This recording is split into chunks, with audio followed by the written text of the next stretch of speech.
Hi, my name is Elmira Zarisa. I'm the Grants and Evaluation Officer at the Bell Foundation.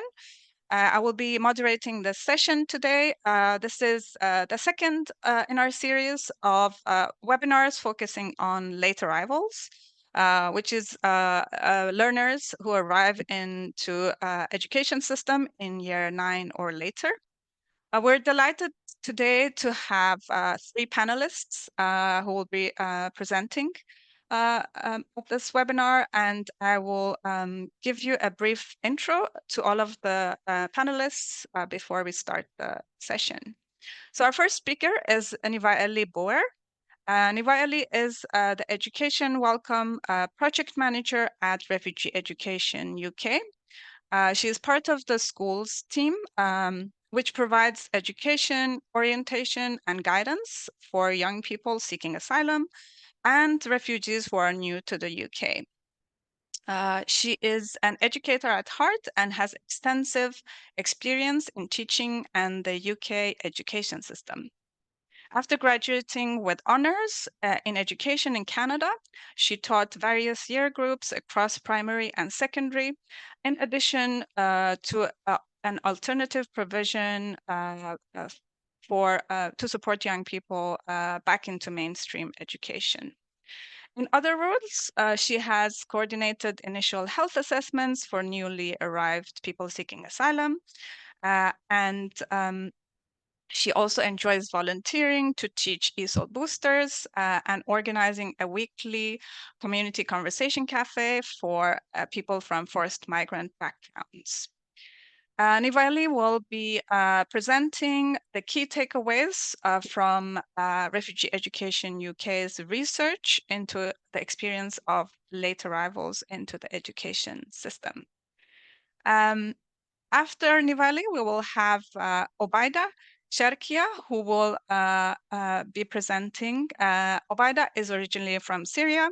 He has been living in the UK for the past 6 years. He's currently a first-year computer science student at Christchurch University. He supports young refugees and asylum seekers in his role as a youth ambassador at Kent Refugee Action Network, where he works to amplify young people's voices and address their needs. Previously, he was an ambassador for the Youth Futures Foundation for 2 years, representing marginalized young people in the UK and collaborating with employers to create better workplace opportunities for the young people. And finally, we will hear from my colleague, Sarah Moody. Sarah joined the Bell Foundation in 2021. She has over 30 years of experience in a range of settings, including language schools, secondary schools, and local education authorities, as well as working with our scaling partners. Sarah writes articles and guidance and will be taking the lead on the guidance for schools working with late arrivals. And thank you for filling in that poll that Julianne is sharing about what your role is. So just give that a bit more time. So yeah, let us know if you're teaching or a support assistant, if you're a classroom teacher. And it looks like we have lots of EAL coordinators in the room. Um, and quite a few people teaching. You're all, of course, welcome. I think we can close the poll.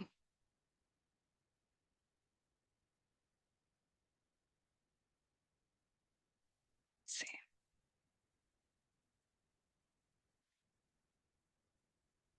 Yep, I think we have EAL leads are the most of you in this space are EAL coordinators and EAL leads. Right. So I will just a brief.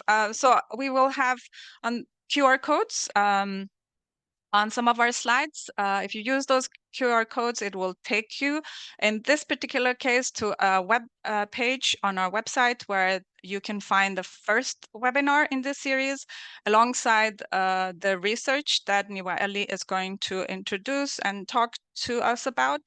You'll also find a blog post that summarizes the key findings. Oops, sorry. The key findings of that research.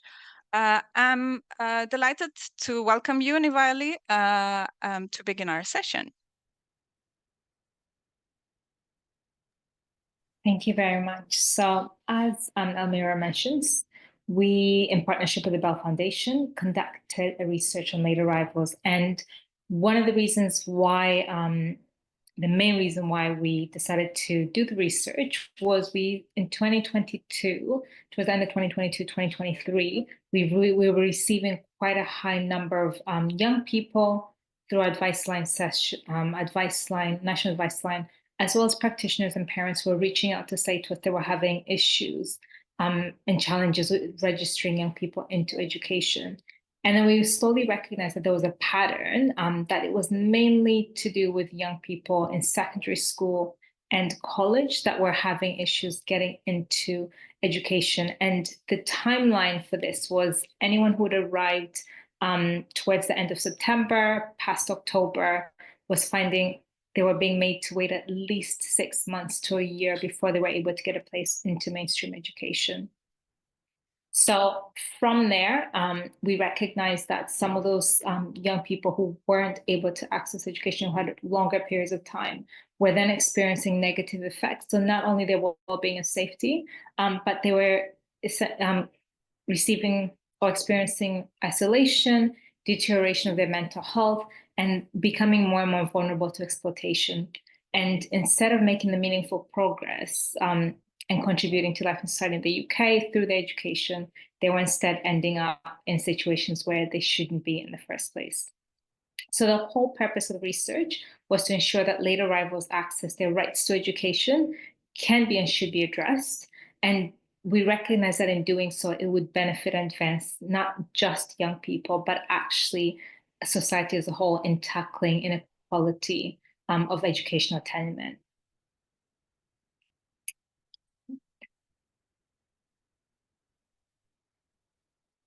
So what did we do? The first thing we did was we did a scoping exercise in which we reached out to a number of charities and organizations that work in this sector, predominantly both in charities, but also with schools that we work with locally. And we looked at how many late arrivals or young people that they had on their waiting list, and also how many of those charities had long waiting list of young people that they were working to get into education. So we explored what education provision was available for young people aged 13 to 19 from year 9 all the way into college.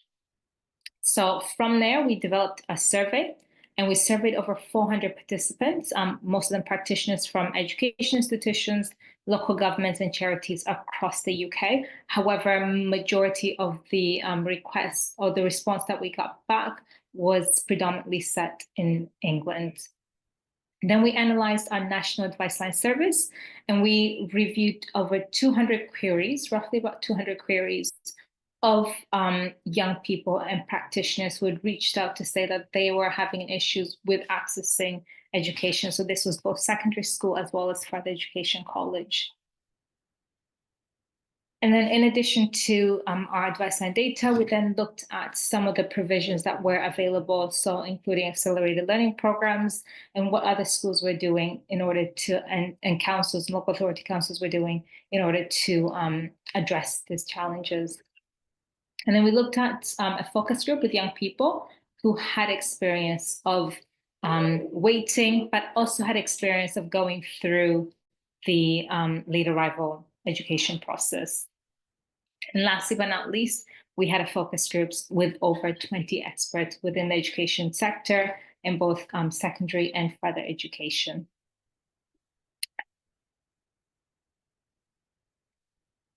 So what did the research show us? the research showed us that getting into secondary school becomes progressively harder, especially as you move up to year 10 and 11. And what we found was that it's difficult from spring, summer terms. So from October, it's difficult, but it gets more and more progressively difficult as you go towards the spring, summer term in year 10. And then it's virtually impossible from winter break in year 11. And what some of the research responses from the survey showed us was that the main barriers was finding placements in year arrivals, 81%, said that they just were no places. So councils or school admissions were saying they just were on a waiting list, which meant a lack of school places. And then secondly was uncertainty or changes to accommodation. So as you know, a lot of young people, especially those seeking asylum or even those through different schemes, get moved quite a lot and periodically throughout the year. So this meant that if they had been on a waiting list before they had a chance to get into school, they were then moved, so had to start the process all over again.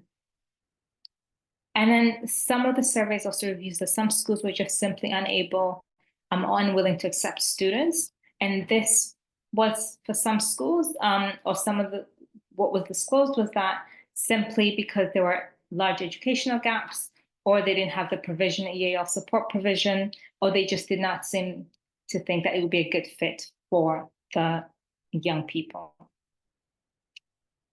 So a lot of young people that we worked with and students just felt like they were running out of time on their missed education opportunities, because the longer they were staying out of education, it meant especially in towards college, it meant that they would be in school longer, so it would take longer for them to access, especially some of the free education. So one of the quote was that my biggest concern from at the hundreds of young people who are sitting at home for a year until they're of an age they can access FE. So what does that look like in further education? So in further education, often the emphasis is on getting school-age children into primary and then secondary school.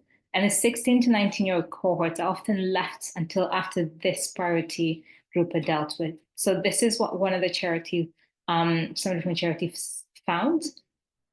So 16 to 19 isn't seen as much of a priority. And so some of the main barriers that came out of it was a lack of FE places, especially in ESOL provisions. So ESOL is the English as a second language, or it's English as another additional language.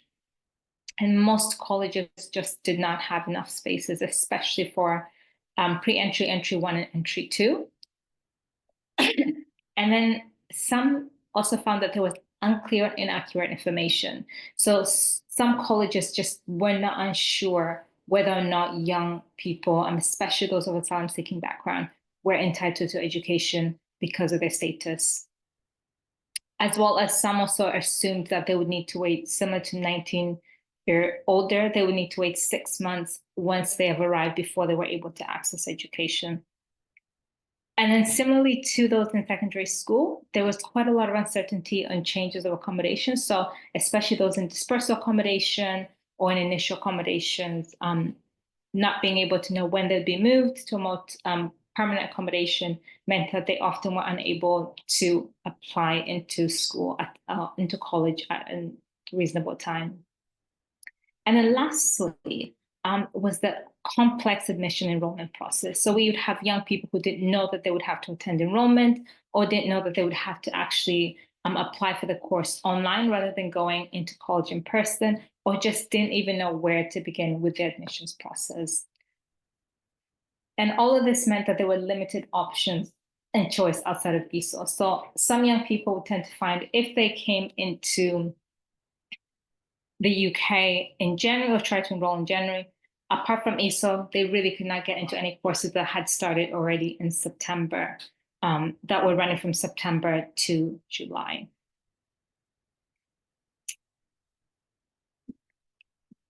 So what does this mean?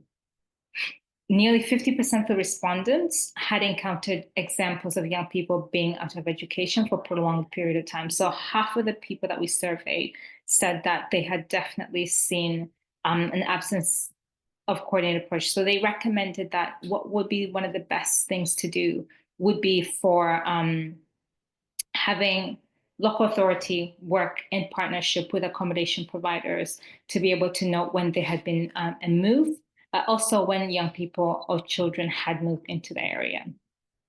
So one of the survey respondents said that we have seen children waiting for over 6 months to be enrolled in school and not being in any form of education meanwhile. We've also seen a big gap in access to education for those who are 17 and they aren't being accepted to schools and they need serious support before they can even get into college provision.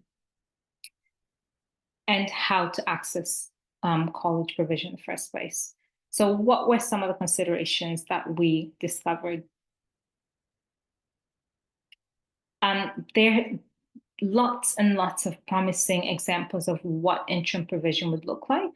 So in most places, we found that the gap was being met by charity provider sectors. So you would find that charity organizations were actually the ones that were running ESOL classes for young people who were waiting, or they were running programs. So for example, the King's Trust has an Explore program that they run for those who are not in education that was open to those who are late arrivals. And then for the local authority also had provisions, but this was mainly focused on unaccompanied minors, so things like the virtual schools, but was not available to anyone who'd come in with a family.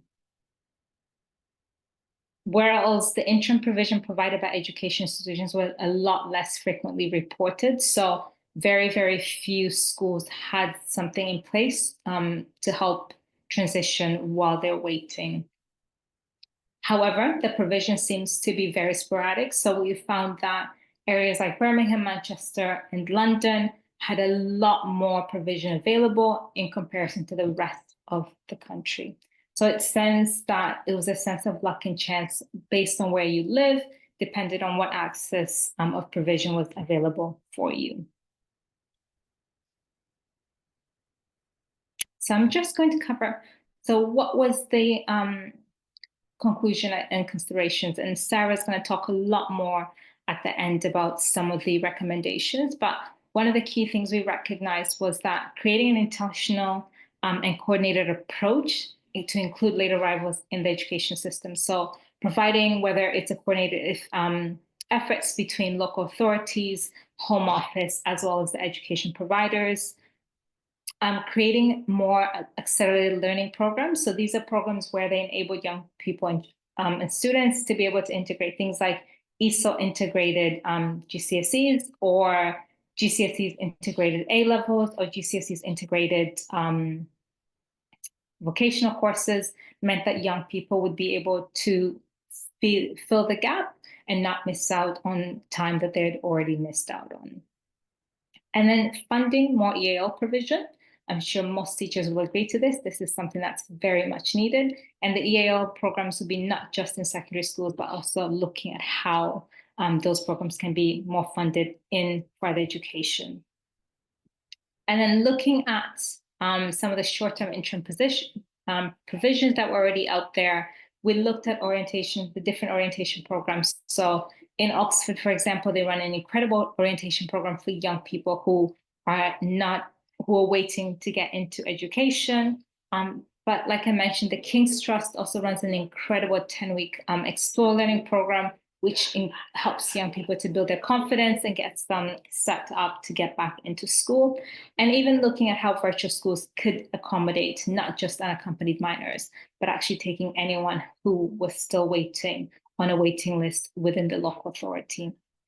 So like I mentioned, Sarah would cover a lot more later on, but I'll now pass it back to you, Amira.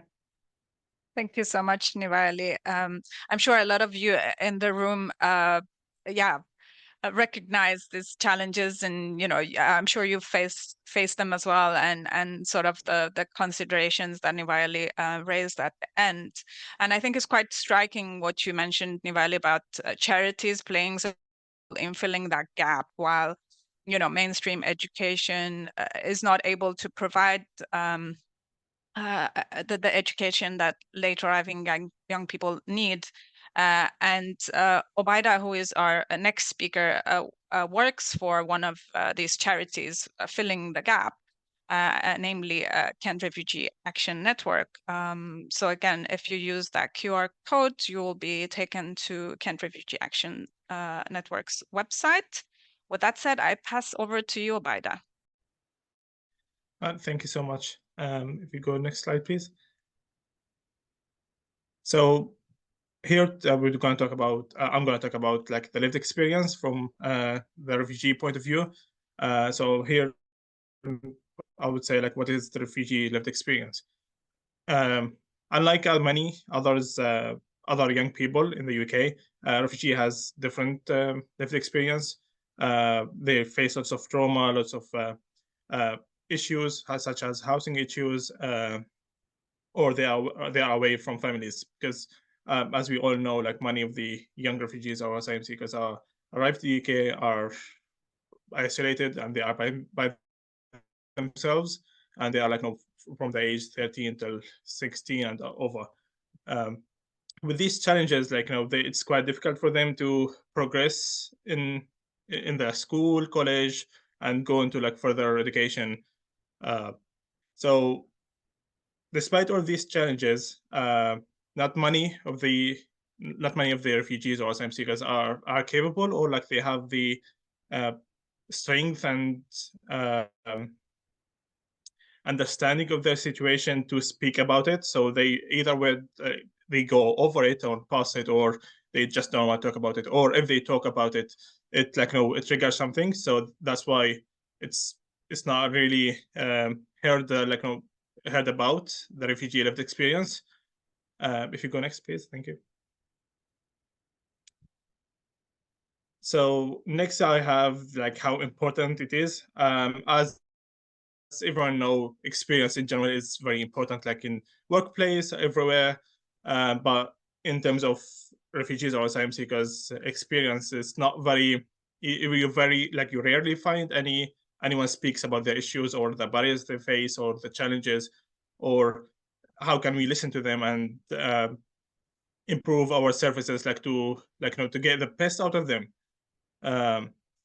Again, because of the different background, different cultures, the different journeys, because again, imagine 13 to 13, 14, 15 years old go through like a difficult journeys, through crossing the Sahara Desert, Mediterranean Sea, going through the jungles, all the by themselves with no support, nothing, leaving their family behind, and all they do think about oh, what's gonna happen next, they go forward, but they don't know what's the future for them. And once they are in a safe place, UK, or they think about, oh, so how can I claim my asylum? There are lots of certain issues, which is such as housing or education. I'm going to speak about it in the next slide. Their family, obviously, they left their family back home, and the 13, 14-year-old, if they are in shared house, which is lots of them do, they don't have that person to speak about with a mental health issue or about their what they're thinking about, so they keep it inside them and just move on, or it become a barrier that's stopping them from progressing. Next slide, please. So in terms of education, we here in Kent Refugee Action Network, where I work as a youth ambassador, obviously we believe in the young people voice. So we have something called Youth Forum, where we, as young people, lead the session for the young people. It's a young people session for the young people. It's a safe space for them to talk about their issues and how can even if it's not happening, or it's what they wish to happen in the education system or any other systems in the UK. And many of our young people talk about education here in our youth forum, and the topic is always interesting because the reason why many young people either drop college or they are not interested in school, they because either they don't know what's happening, what's in terms of their asylum claim, or are they staying in the UK or not, so they're not really focused on the school or college, so that's not an option for them. The second one is where many of our young people think culturally, like, I would say personally, like, my parents always pushed me to be either a doctor or an engineer. So I was like, I have this mindset in my head, like, I want to be one of these. And I believe many of the young people have that. And in terms of the young girls as well, um, culturally they are stopped of going to education. So they're not really interested in schools in the like our college. So either they drop out and unfortunately, like, uh, go work at the early age, and they have basically no future. Um,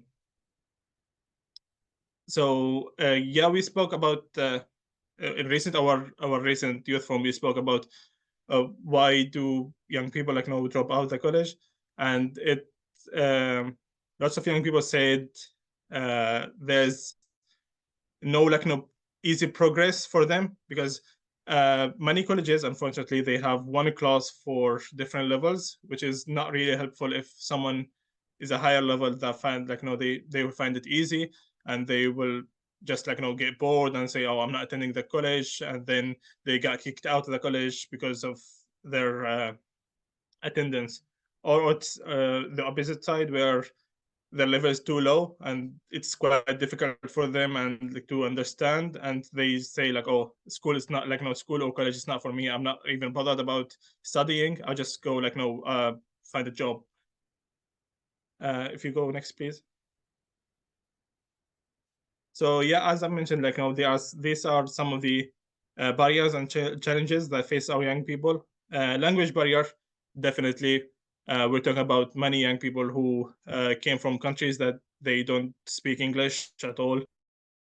So they have to start from the beginning, like, zero English.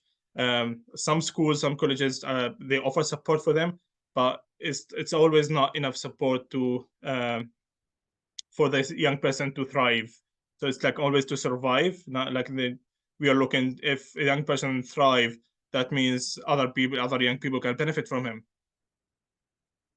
Communication issues, as I said, culturally, not many of our young people understand, like, how important it is to communicate about their issues, and, like, there's always this trust, like, issues between them and either their social worker or, like, even the school. So you, like, many schools and colleges fail to gain their trust, so that's why they many young people, like, fail at the education. Obviously, again, a trauma of their journey, like, we're talking again about, like, young people, very young, who are went into, like, a boat of, like, 60 70 people, or, like, that fits only 10 to 12 young people. And obviously they might have lost some friends on their way, lost some siblings, so all of these things they are thinking about. So once they arrive to the UK or any other countries, it's a safe space, yes, but they are still thinking about what happened or what's happening with their family, like, back home. The fourth one is mental health, similar, like, culturally, I speak, mental health doesn't really exist in many cultures, unfortunately. So many young people who have got some mental health issues, but they don't recognize it, and they don't want to speak about it. So by approaching them by the right way, it's really easy for them to speak about, but they just want someone to trust.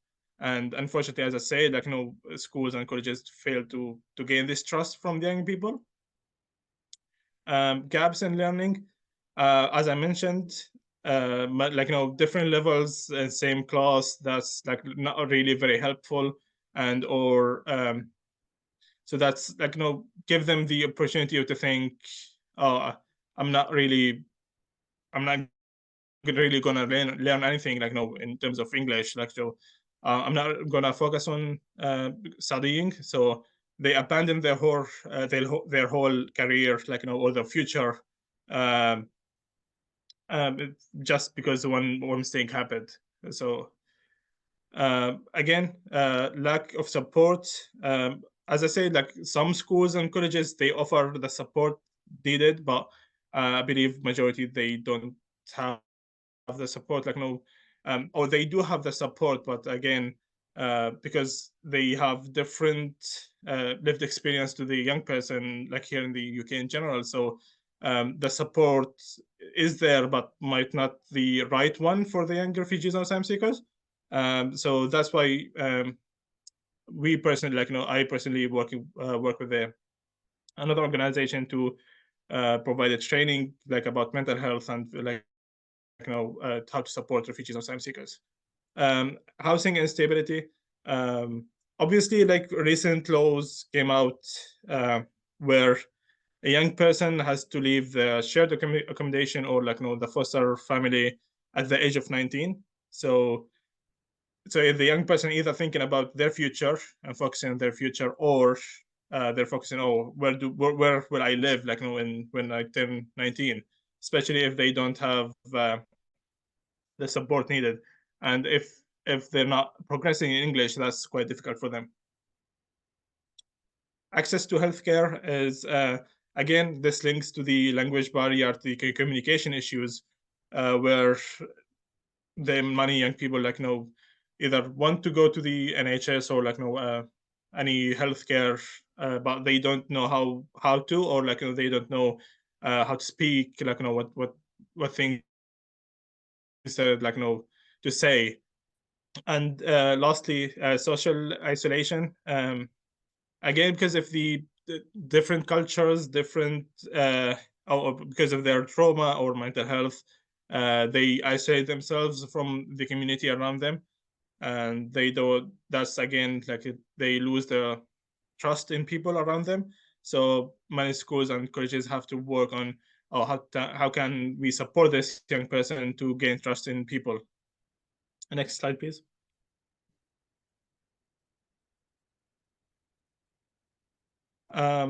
So we spoke in our youth forum, and how can we change that? How can we change the education system, or to support more young people?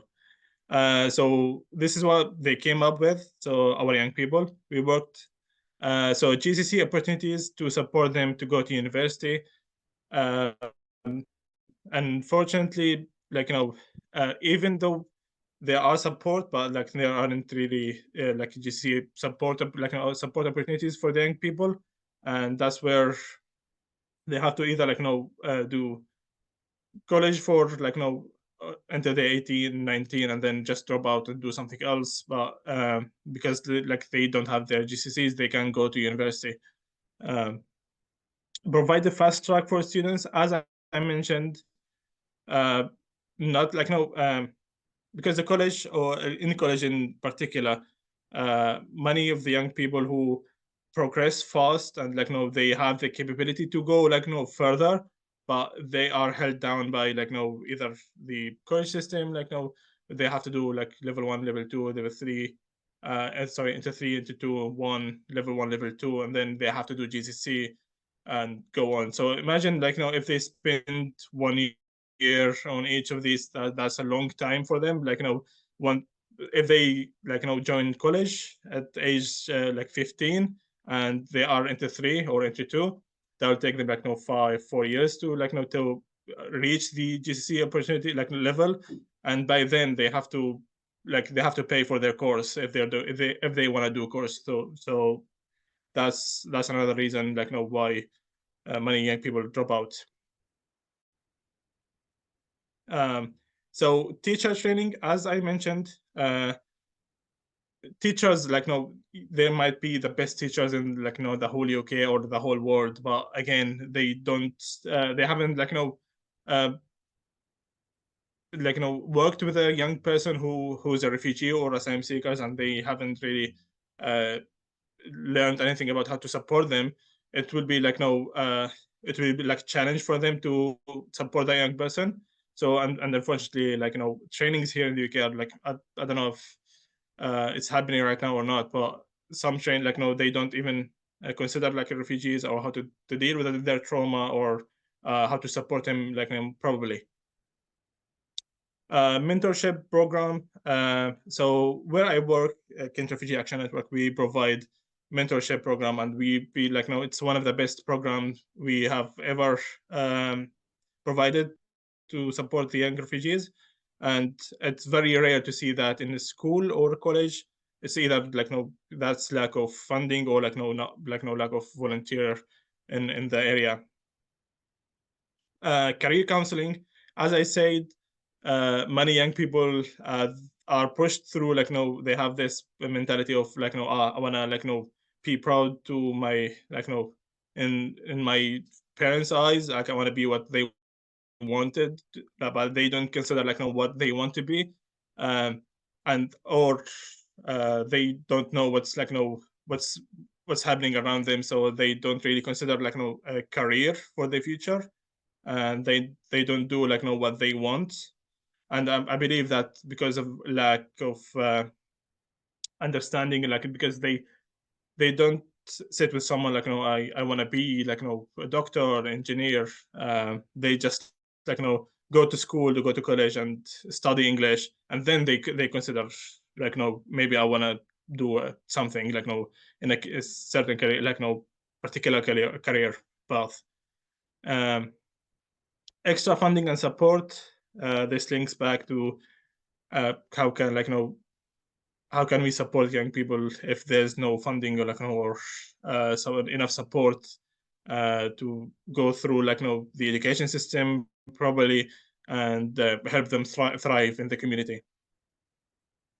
And one mentioned catch-up program in summer, which is I know as for teachers, this is our summer is for ourselves, we want to go somewhere on holiday, but that it would be really, really helpful for whoever I think I believe in young people in general would be helpful from that, not only refugees or asylum seekers, but this will help them a lot to progress faster, so to go into the next year with a more more English knowledge, and they understand what's happening around them.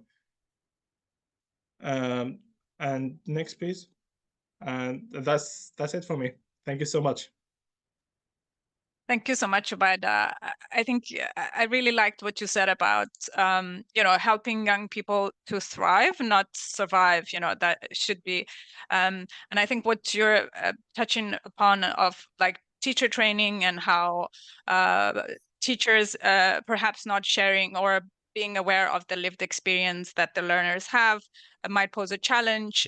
So I think it fits nicely with Sarah talking more about sort of those good effective practices in the classroom and how that might look like so we've heard from lived experience and research perspective. So now it's going to be more hands-on practical approaches. So I hand over to you, Sarah. Okay, I'll just share my screen.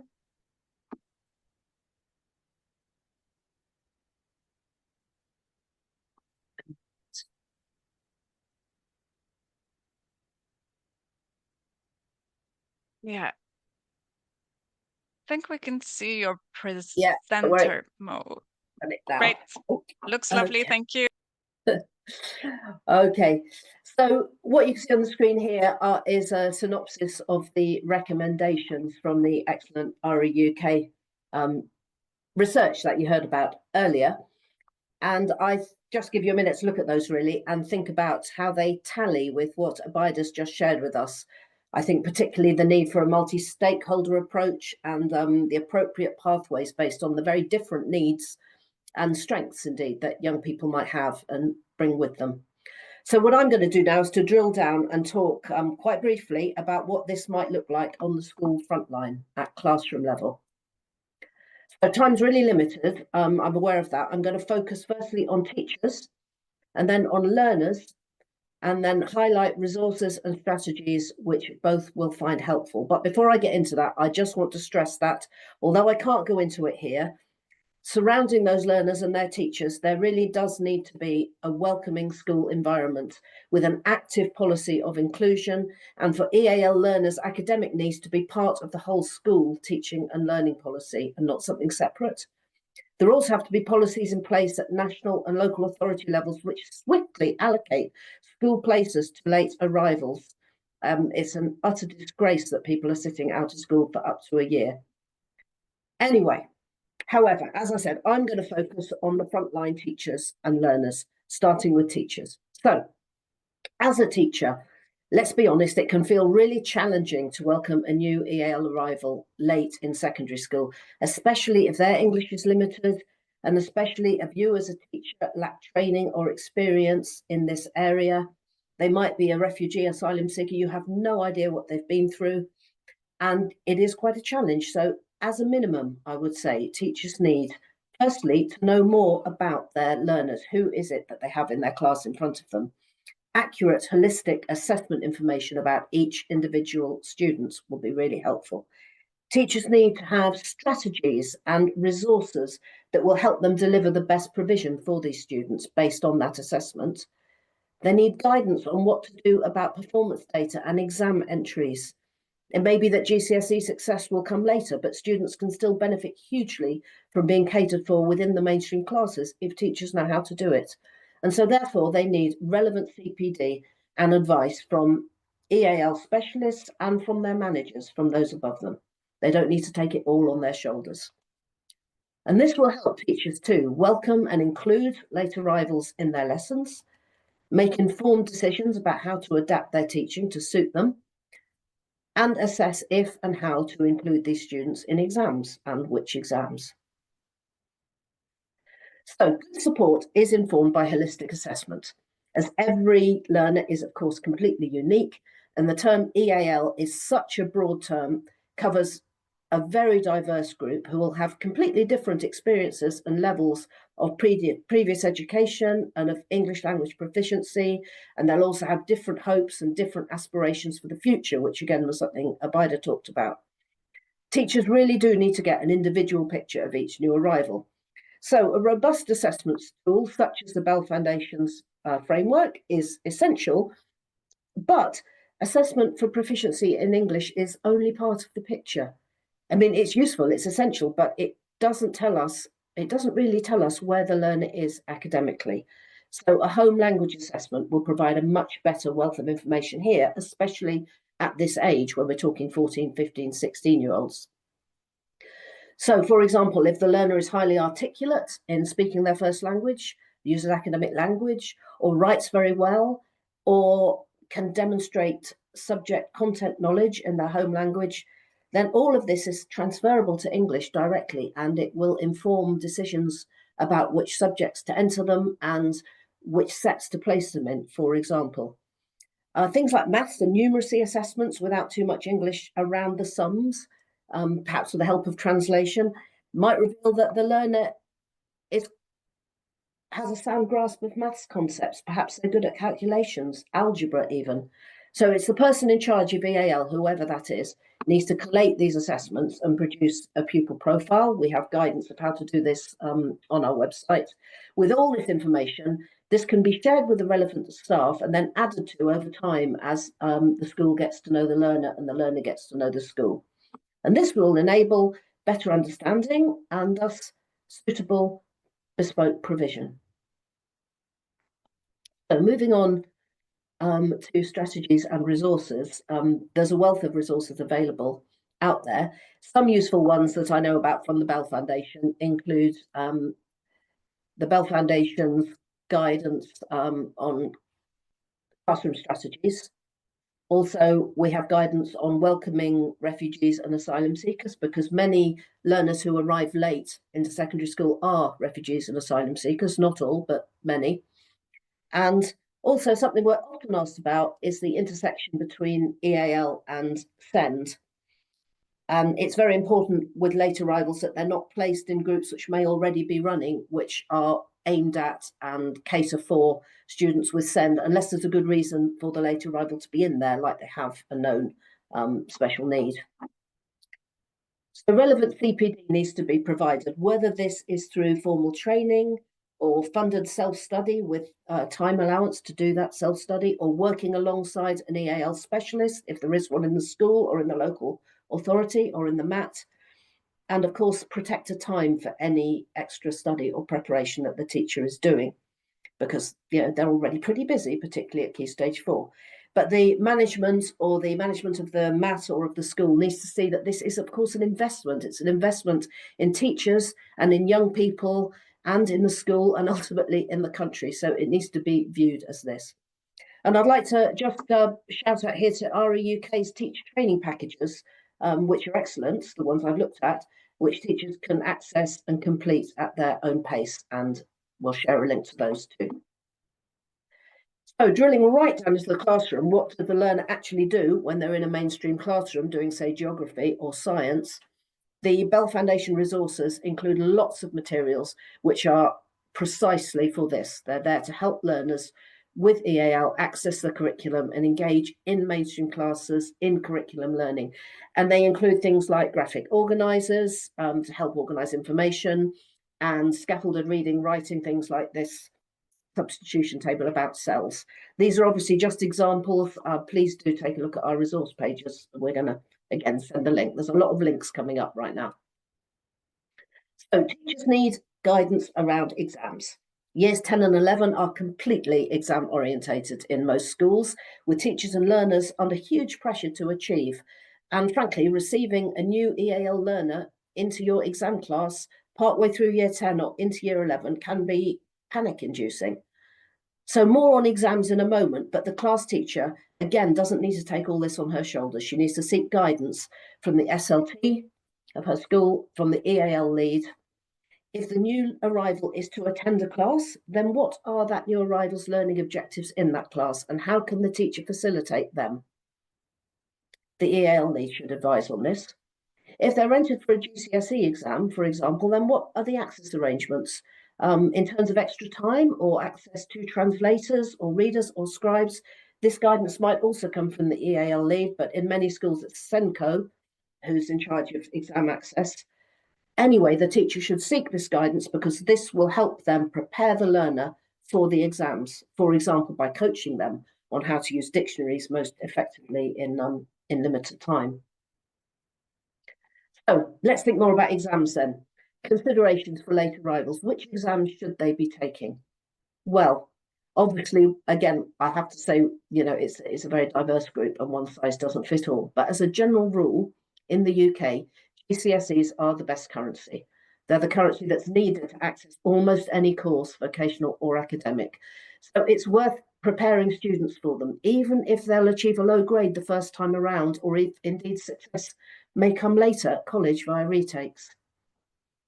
ESOL exams can be useful, particularly for those with very little English. They're designed for students aged 16 plus, and they can't be taken before a learner turns 16, if I understand it correctly. But you can schedule them for as late in year 11 as possible, and most students will be 16. They can then continue with these at college, building on the levels they've reached in school, or it may be that they'll reach a sufficient level at school to be able at college to go straight onto another course, a non-ESOL course. When it comes to alternatives to GCSE English, we recommend Step Up to English by AQA rather than, for example, something like functional skills. And the reason for this is that Step Up to English builds the skills that students will eventually need to be able to take the GCSE. So eventually the students taking that will be able to use what they've learned to be able to take GCSE.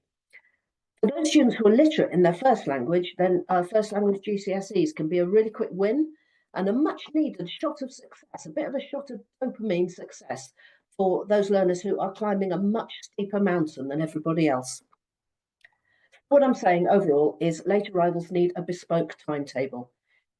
Use those option slots in Key Stage 4 to create a timetable for each learner based on what they need. And this might look like a small core of GCSEs like English, Maths and A Science, for example, or it might be preparation for study support along with some ESOL exams and GCSE Maths, or it might be English, Maths, Science and 2 other subjects. It really depends on what the learner brings with them. Think about work experience. It's good for some students, not for others. Also think about a release from college. If there's a college near you that does 14 plus programs that can be combined with what they're doing at school. Okay, moving on to now to consider things from the point of view of the learner. They need feel welcome, feel safe, and to know that they have a valuable contribution to make, to know that they're genuinely perceived to have a valuable contribution to make to school. They're not just an add-on or a nuisance. They need orientation to find their way in a new institution and a new country, which may differ hugely from their previous experiences. And they need to see where they are. They need to see where they are on their map.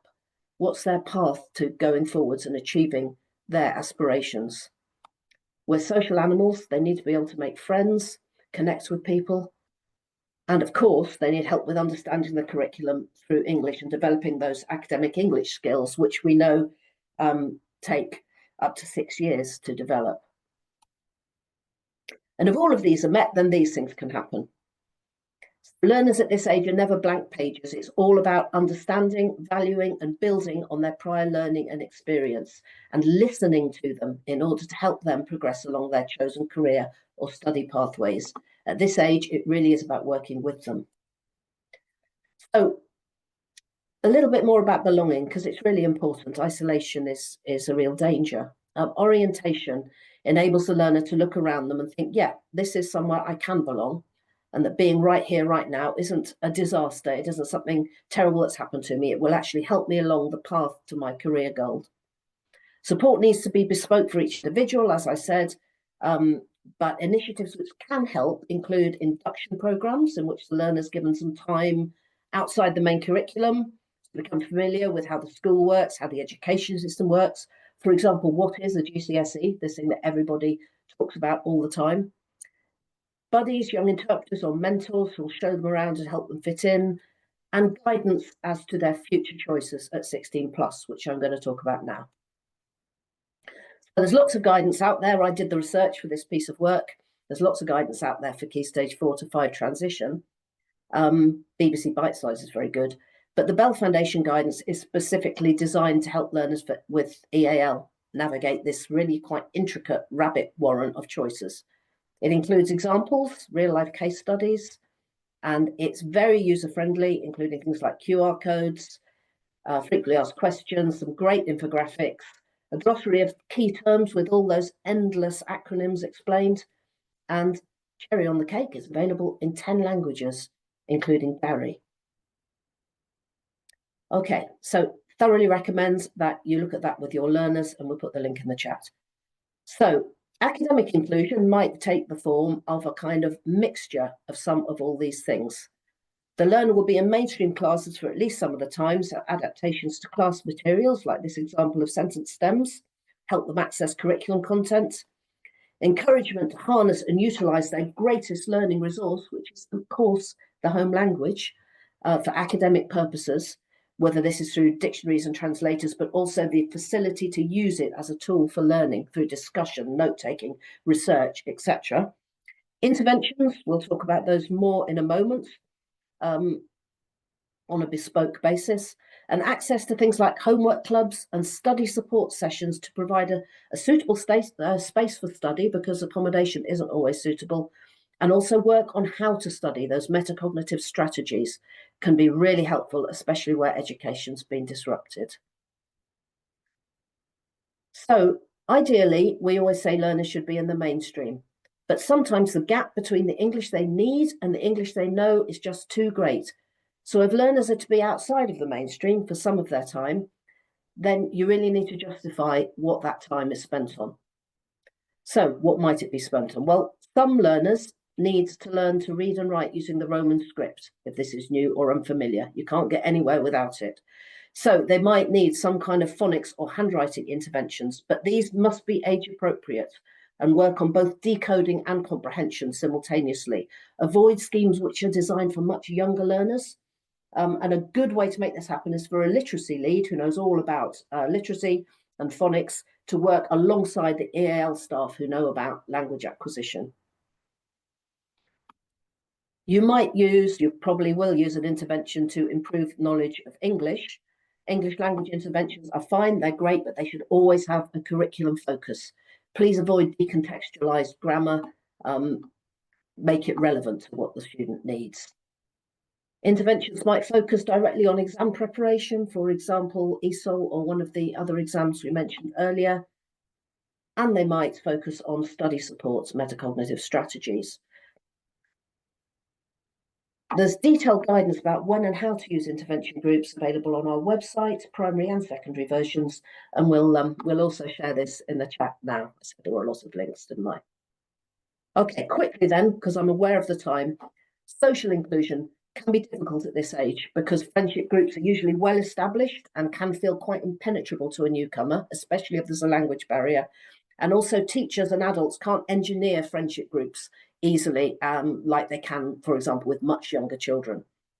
So older teenagers might sneer at the word buddies, so call it something else if you like, but essentially you need some kind and empathetic students who'll look after the new arrival, take them around the school and show them kind of the unofficial curriculum, if you like, until they find their own feet. And if they share a language, even better. Things like conversation clubs held at lunchtime or after school and staffed by volunteers, whether from the sixth form or from outside, like from charities or local universities. They sit and chat with learners in a cafe bistro type setup. Usually it's a good way of developing social English in a non-threatening and supportive environment. And then extracurricular groups. Sometimes EAL learners have said to me in the past that they didn't think extracurricular groups, sports clubs or activity clubs were ready for them because they didn't speak English yet.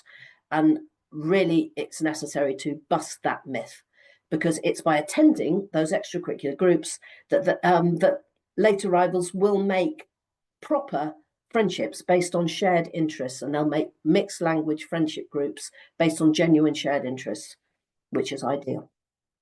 Okay, so I'm aware that I talked really fast, but just a quick summing up slide. This is my last slide, and I've linked it to the Evans quadrant of social, linguistic, and academic inclusion, and underpinning all of these, the teacher's inclusive attitudes. So just to recap on what I said, teachers need access to high quality CPD and guidance, help them feel confident providing the best support for their learners, and they need time to do this. Academic inclusion can be achieved through bespoke provision, bespoke timetables, adaptations to mainstream classwork, and guidance of the pathway forward at 16+. Social inclusion can be achieved through extracurricular groups, through buddies, through conversation clubs, and linguistic inclusion is all about valuing the home language through a language-rich environment, and also working on that social and academic English to add another linguistic string to their bow and enable people to thrive in this country. Okay, thank you very much. Thank you so much, Sarah, for providing us with so many practical tips and tools. I think, training teachers, again, as also Obaida raised in his presentation, extremely important. I see that you're all super active in the chat. That's amazing. We have received a few questions. I think we can maybe cover one. And quickly, I think this one perhaps to Obaida and Wiley, because both CRAN and REUK work with mentorship programs. So somebody wonders how you go about finding mentors for refugee students. Yeah, so our mentoring team attends lots of volunteer affairs, but how mentoring works is we recruit specifically mentors that have experience in as much experience, but we also do provide training for those mentors. And then we are currently looking for a lot of subject knowledge mentors. So one of the things, the feedback that we've got from a lot of young people is they need support in maths and sciences. So when we are putting out requests for volunteers, we would specifically ask for those gaps and needs that young people have addressed. So oftentimes young people will apply for a mentor, and then we'll look at the need that they have, and then based on the needs that they have, we'll then try and match them with a community mentor that meets that needs. Thank you. Obaida, would you want to say something about that as well? No, I totally agree with Niwali. So similar in CRAN, we have how to approach like mentees, like just like advertise it in the community. And we do provide training and safeguarding training. So because it's like we can't really just like put them with a young person and like go meet somewhere. So training is provided, and it's there like it's totally voluntarily. It's for their time. Also, we have like young people who already thrived, like and they have like they are older, a bit older now, and they have family. They like voluntarily come to Quran and like provide some like voluntary work, which is like a mentee. And again, similar to Niwali, like we match the young people needs with the right mentee, and like based on their experience and skills.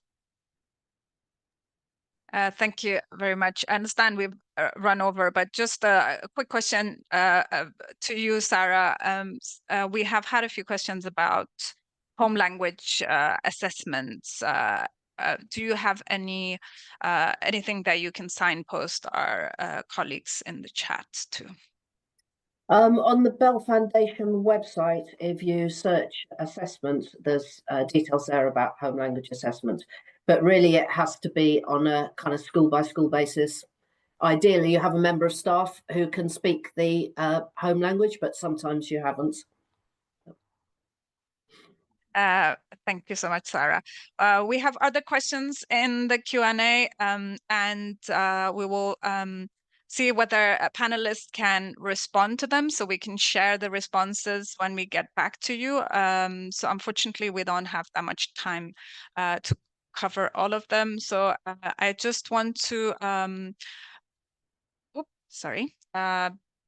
talk about a few things that is happening at the Bell Foundation. So we are building on REUK's research and sort of mapping effective practices across secondary schools and colleges in supporting late arrivals. So we have a survey out with a set of questions that we hope you can complete.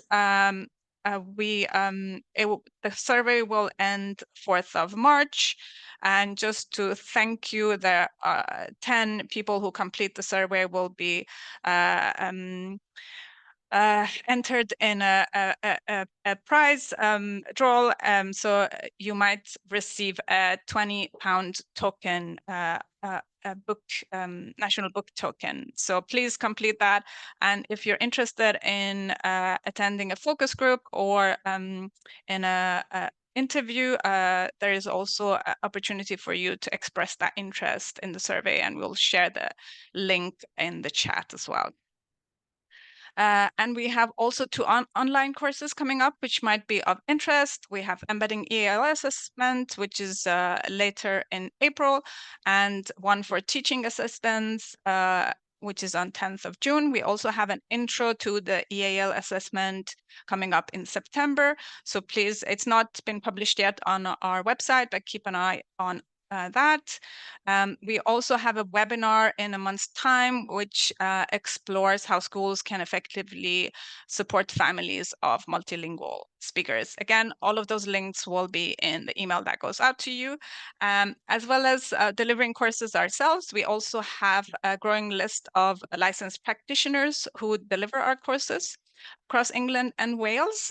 And if you use that QR code or link, you will land on our website and on the map where you can choose your region and see who our partners are in that particular region and which courses they provide. So you can sign up for the one that suits you. And also we have a call out for licensed practitioners. So if you're interested, please visit our website to complete an expression of interest form. We're particularly interested in providers based in London, East or the South East. And that was a super quick run through the last slides. So I just want to finish with saying thank you again to Nivaeli, Obaida, and Sarah for giving us so much food for thought. And we hope that conversations continue. And thank you all for participating in this webinar. And we look forward to seeing you next time.